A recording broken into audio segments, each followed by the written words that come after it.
Rebecca Maybe, and today I wanted to share a resource with you that I have been developing, compiling over the past several months, and collecting and putting together over the past several years.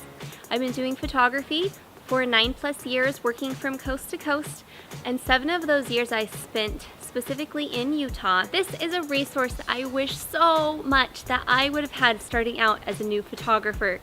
Being in Utah, being new to Utah, I collect different locations from around the area, looking at other photographers' work, driving around town on date night, and gradually over time collecting all of these different locations. Utah has so much to offer and so many unique locations.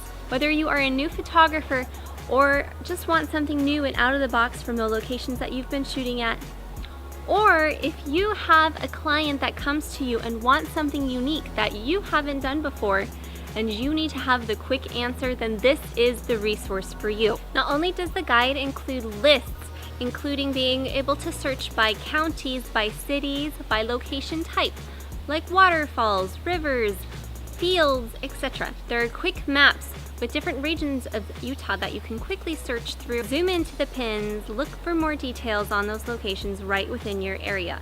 There are hundreds and hundreds of pins on that map. And one thing that's great about the maps is not only are the bigger locations included that I provide more information on, but there are a lot of what I'll call quick stop locations. Quick stop locations can be one cool graffiti wall or colorful wall. It can be an area that's just a nice field off the side of the road. Not somewhere you might spend a full session, maybe a mini session or something like that, but it's a quick stop location. I frequently use quick stop locations for, say, a senior portrait session.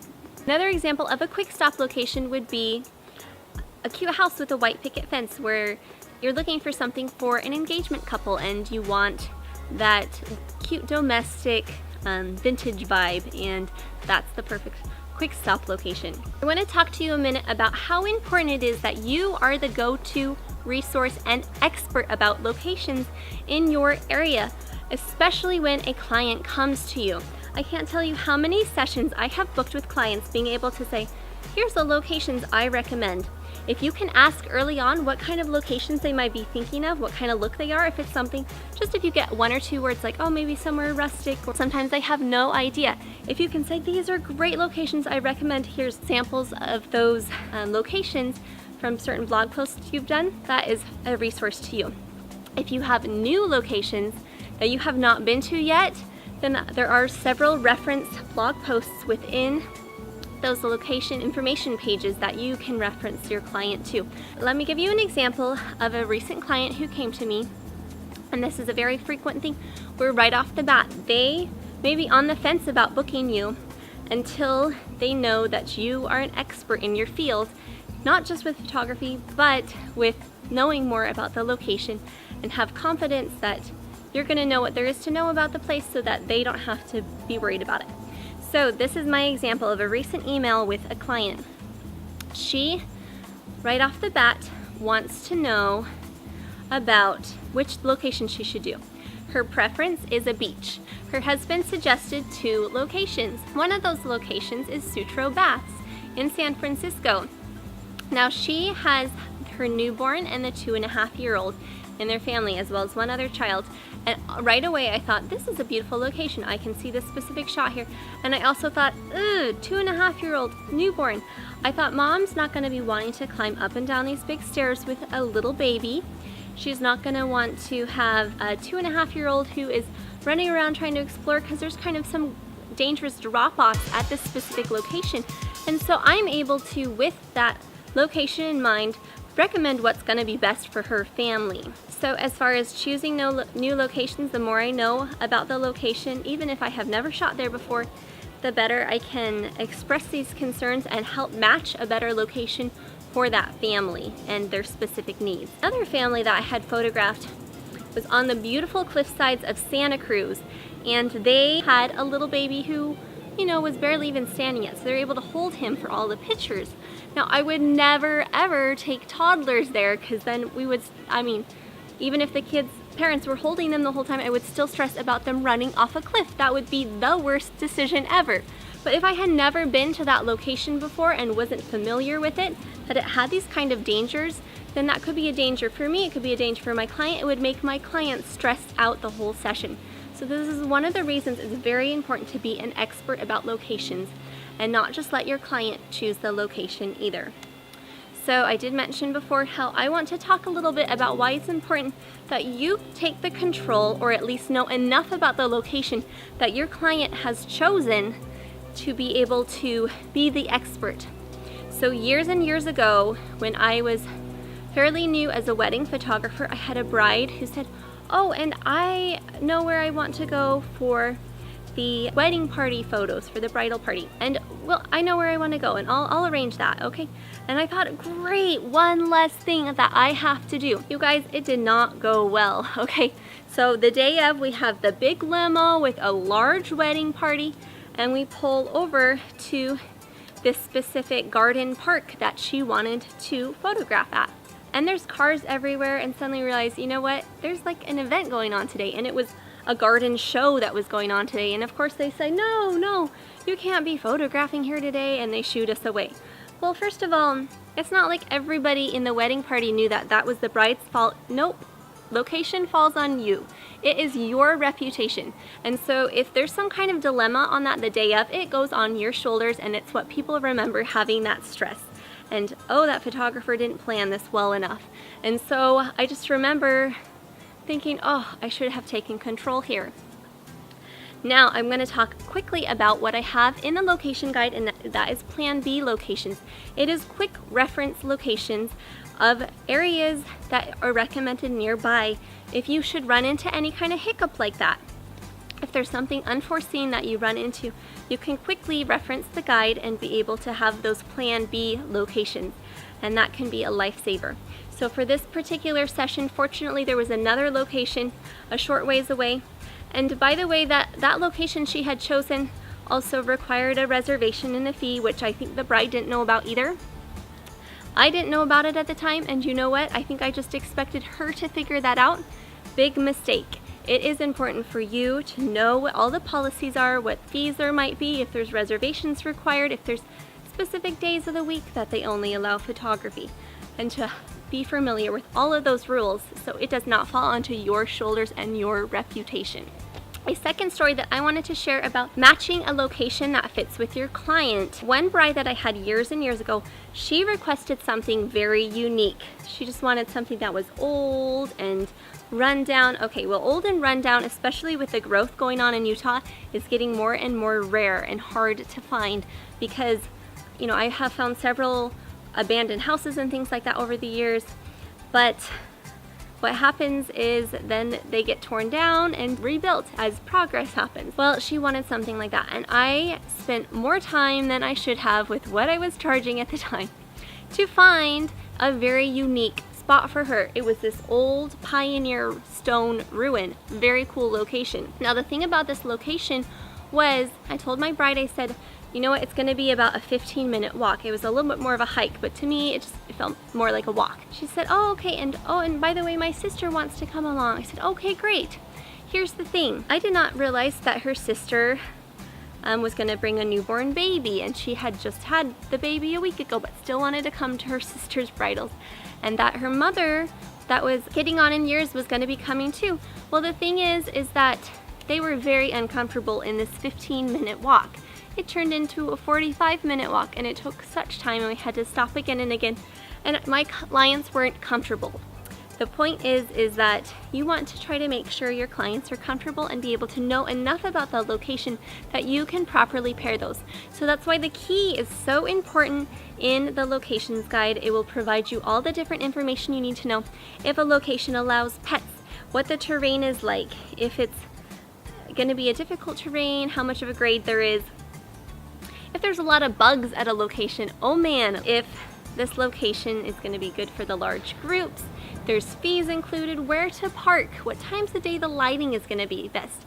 Basically, I have taken each of these locations and broken it down, collected as much mental information as I could to how I would have wanted to be prepared, especially those first times going. Now obviously a lot of those include a magic hour, working the magic hour in the morning. But here's the thing, some locations are not like that. For example, the Capitol building, the way the light falls into the building. If you are shooting natural light, you need to be going usually between the hours of 1 and 4 or best for that specific location. But these kinds of things are so good to know, and if you can let your client know why it's important to do a specific time of day if they are wanting that location, they are going to be more likely to trust you. Another benefit of the locations guide is it will add on years of experience. Even if you only have a few of each kind of session you prefer to specialize in under your belt, this locations guide will give you that sort of knowledge to be able to demonstrate to your client and help them build confidence in their choice to hire you, or whether they're on the fence in that process of choosing to hire you.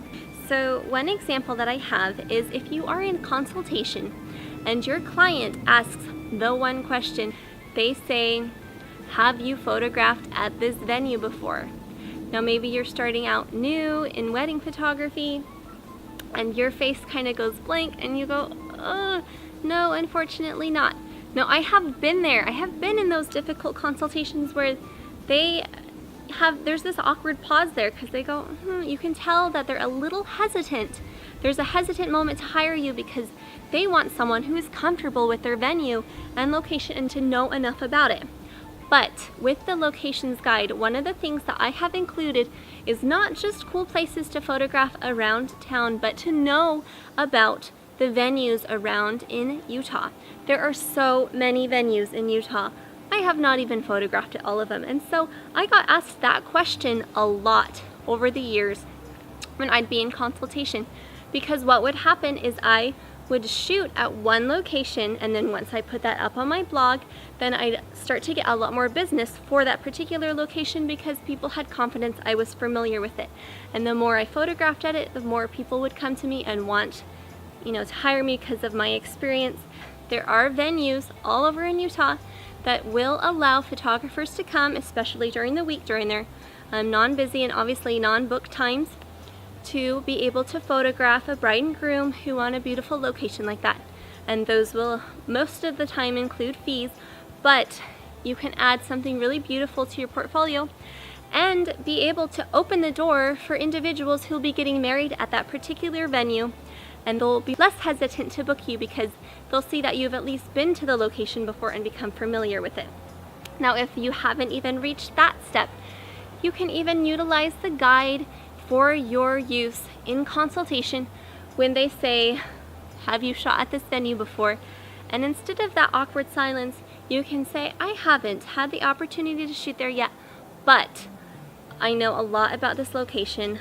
You can talk about different things with the lighting. If you have a plan of action for the kind of lighting that's there and they know that you are confident in those lighting conditions, then they will have more confidence in the decision to hire you. Okay, so one of the huge benefits of this locations guide is the time it will save you, and time is money. I am a busy mom with 2 kids, 1 more on the way. They keep my hands full. I know what it's like to be busy. When I moved to North Carolina, I did not have a lot of time to do a lot of location scouting, and there were some of those locations that I had to just do a little research in advance and just show up and work with it how I could.